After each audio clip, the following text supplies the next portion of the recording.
इस तरह का भी कोई हुक्म आ सकता है कि प्राइम मिनिस्टर डिस्क्वालीफाई हो जाए? देखिए, अगर तो वाकई अगर इसकी जो पासदारी नहीं करते और बिस्मिल्लाहिर्रहमानिर्रहीम। सुप्रीम कोर्ट ऑफ पाकिस्तान से अस्कुद नोटिस केस का फैसला, जल्दी से आपको फैसला बता देते हैं और फिर आपको बताते हैं क्या अगर इस फैसले पर अमल दरामद नहीं किया गया तो वजीर आजम शहबाज शरीफ साहब डिस्क्वालीफाई हो जाएंगे। क्या कुछ आगे होने जा रहा है, ये फैसला क्या है और इस फैसले में 10 नुकात जो बयान किए गए हैं, बहुत सारे टीवी चैनल्स पे आप बहुत सारी खबरें देख रही हैं, लेकिन वो 10 नुकात मुकम्मल जो है वो हम आपके साथ शेयर करते हैं। सबसे पहले इलेक्शन कमीशन के वो फैसला 22 मार्च को जो फैसला आया था उसको कल अदम करार दे दिया सुप्रीम कोर्ट ने। 22 मार्च का फैसला क्या था? 22 मार्च को इलेक्शन कमीशन ने यह कहा था कि इंतखाबात जो होंगे वो 8 अक्टूबर को कराए जाएंगे। इलेक्शन कमीशन के इस फैसले को मुकम्मल तौर पर कल अदम करार देते हुए सुप्रीम कोर्ट ने जो रीजनिंग दी है वो ये कही है कि 90 दिन से आगे इंतखाबात वाले मामले को नहीं लेके जाया जा सकता। और ये इलेक्शन कमीशन का ऑर्डर जो है उन्होंने गैर कानूनी और गैर आईनी करार दिया है। इसके बाद अदालत ने जो 8 मार्च का सुप्रीम कोर्ट का हुक्मनामा था उसको बहाल कर दिया है। 8 मार्च का हुक्मनामा यह था कि 30 अप्रैल को इलेक्शन होंगे, लेकिन सुप्रीम कोर्ट ने उसको बहाल किया कुछ तरमीम के साथ। नई इलेक्शन डेट दे दी है, पोलिंग डे जो होगा वो 14 मई का दिया गया है और उसमें फिर कागजात नामजदगी को रिवाइज किया गया है। फिर उम्मीदवारों की जो फहरिस्तें हैं उनको रिवाइज किया गया, उनकी डेट को रिवाइज किया गया और फिर जो फंड्स जारी करने हैं 21 अरब के फंड्स के लिए 10 तारीख दी गई है कि आप 10 जो तारीख तक विफाकी हुकूमत जो है फराहम करेगी फंड्स, और ना फराहम करने की सूरत में election commission supreme court of Pakistan के पास आएगा। देखिए यहाँ पे आपको ये बताना जरूरी है कि 2 मसाइल आ रहे थे। इलेक्शन कमीशन कहते हैं वरना हम इलेक्शन कराने को तैयार थे। एक फंड्स का मसला था, दूसरा सिक्योरिटी का मसला था। सुप्रीम कोर्ट ने इस जजमेंट में आइन और कानून का सहारा लेते हुए दोनों मसाइल हल कर दिए हैं। एक तो विफाकी हुकूमत को यह कहा कि आप ये 10 तारीख तक फंड्स देंगे, 21 अरब रुपए के मुख्तस करेंगे और अगर मुख्तस नहीं होते तो इलेक्शन कमीशन सुप्रीम कोर्ट आएगा और हम मुनासिब ऑर्डर जारी करेंगे। दूसरा, उन्होंने सिक्योरिटी को, जो सिक्योरिटी एजेंसीज हैं उनको पाबंद बनाया कि आप जो है वो हुकूमत आपको जो कहेगी सिक्योरिटी आपने फराहम करनी है और साफ और शफाफ इंतखाबात का इनेकाद कराना है। सुप्रीम कोर्ट के इस ऑर्डर में जस्टिस काजी फाइज ईसा का जो एक ऑर्डर था जिसमें कहा गया था कि सू मोटो पर कोई अदालती कार्रवाई नहीं हो सकती, वो ताहाल मुअत्तल रहेगा जब तक पार्लियामेंट से इस हवाले से कानूनी साजी नहीं की जाती, तो उस ऑर्डर को भी मुअत्तल कर दिया गया। उस ऑर्डर के हवाले से कहा गया कि वो जो है वो आइन के मुताबिक नहीं है। फिर सुप्रीम कोर्ट ने 4-3 की जजमेंट के हवाले से भी बड़ी क्लैरिटी दे दी है और सुप्रीम कोर्ट ने अपने ऑर्डर में ये कहा है कि वो 4-3 से जजमेंट नहीं थी, वो 5 रुकनी बेंच की जजमेंट थी जो कि 3-2 से आई।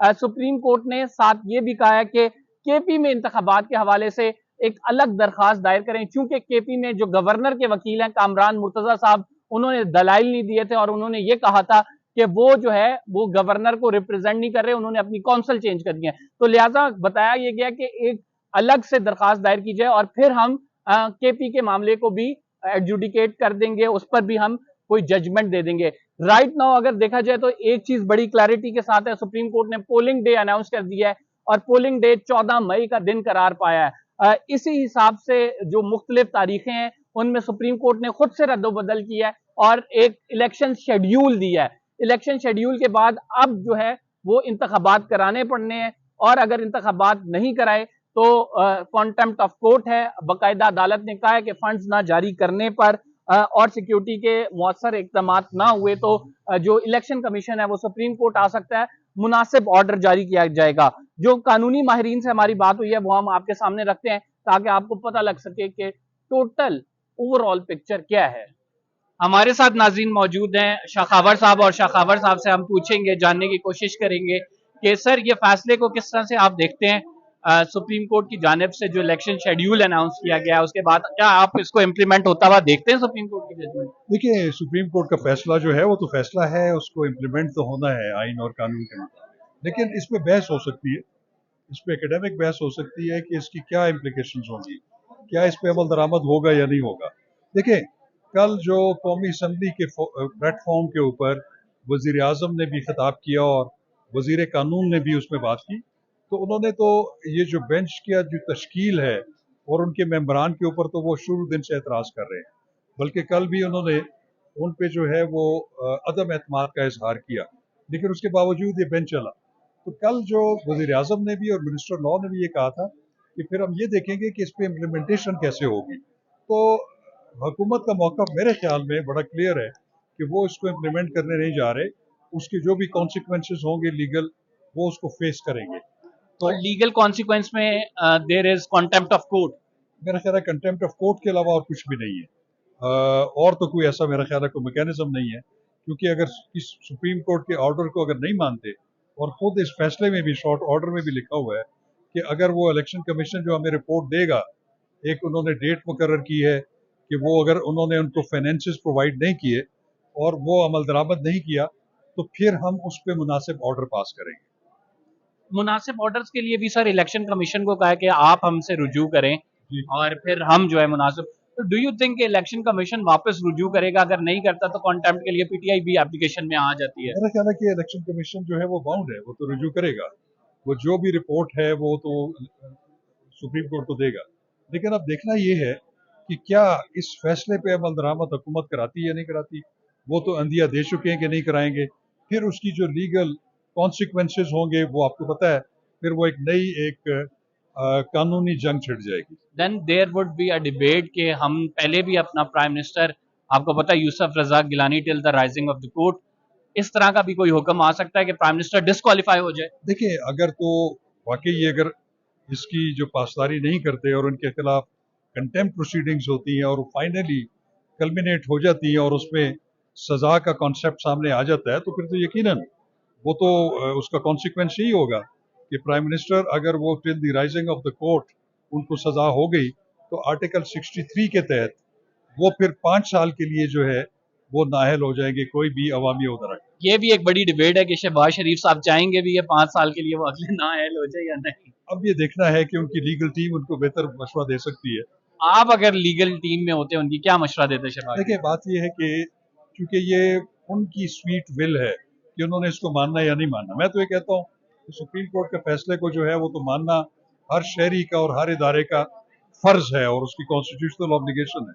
लेकिन वो जिस तनाजर में इसको देख रहे हैं तो वो मेरा ख्याल है कि उनका ज़हन में ये भी है कि जो उन्होंने अभी एक बिल पास करवाया जो प्रेसिडेंट के पास सुप्रीम कोर्ट के रूल्स में तब्दीली के हवाले से, उसमें एक उन्होंने इस चीज़ को भी इंट्रोड्यूस किया है कि 184(3) के किसी भी फैसले को भी चैलेंज किया इंट्रा कोर्ट अपील में शायद वो अगर एक्ट ऑफ पार्लियामेंट बन जाए तो वो ऑप्शन भी एक्सरसाइज करें। सर लेकिन वो चूंकि ये फैसला पहले था, अगर वो आ जाता है और मतलब यानी लॉ बन जाता है तो इस फैसले पर पर्टिकुलरली हो सकता है या नहीं? मेरा ख्याल है कि अगर उस कानून में लिखा हुआ हो कि इसका माजी से भी इतलाक होता है तो फिर तो हो सकता है। फिर तो हो सकता है। यानी आप ये देख रहे हैं कि ये लंबी एक कानूनी जंग है। लंबी आईनी और कानूनी जंग रहेगी। Thank you very much sir. Shah खबर साहब हमारे साथ मौजूद थे, अपनी राय का इजहार कर रहे थे। सुप्रीम कोर्ट का जो फैसला आया उसकी इम्प्लीकेशंस क्या हैं, क्या अगर वजीर आजम साहब उस पर अमल दरामद नहीं करते तो डिस्क्वालीफाई हो जाते हैं, ये तमाम चीजें हम इनसे पूछ रहे थे। उन्होंने तफसील से हमें बताया कि वजीर आजम के खिलाफ कॉन्टेम्प्ट फाइल्ड हो सकती है, वो उनको डिस्क्वालीफाई किया जा सकता है। तो एक तलवार लटक रही है शहबाज शरीफ के सर पर, और हम ये देख रहे हैं कि बाकायदा तौर पर वाज़ेह जजमेंट है कि आप इलेक्शन करवाएं, और अगर इलेक्शन नहीं करवा पाते तो मेरा ख्याल से ये कानूनी जंग मजीद शिद्दत इख्तियार कर जाएगी और फिर हम ये देखेंगे कि मामला जो है वो मजीद पेचीदा हो जाएगा। 11 अप्रैल की डेट दी गई है कि फंड्स दें, और हुकूमत अगर फंड्स देने में 21 अरब देने में नाकाम रही तो ये मामला फिर election commission supreme court of Pakistan लेके आएगा और सुप्रीम कोर्ट ऑफ पाकिस्तान कोई मुनासिब ऑर्डर जारी करेगी। हमने शाह खबर साहब से डिटेल गुफ्तगू की। चैनल को सब्सक्राइब जरूर कीजिए, आपसे जरूर मुलाकात होगी अगले व्लॉग में। अल्लाह हाफिज।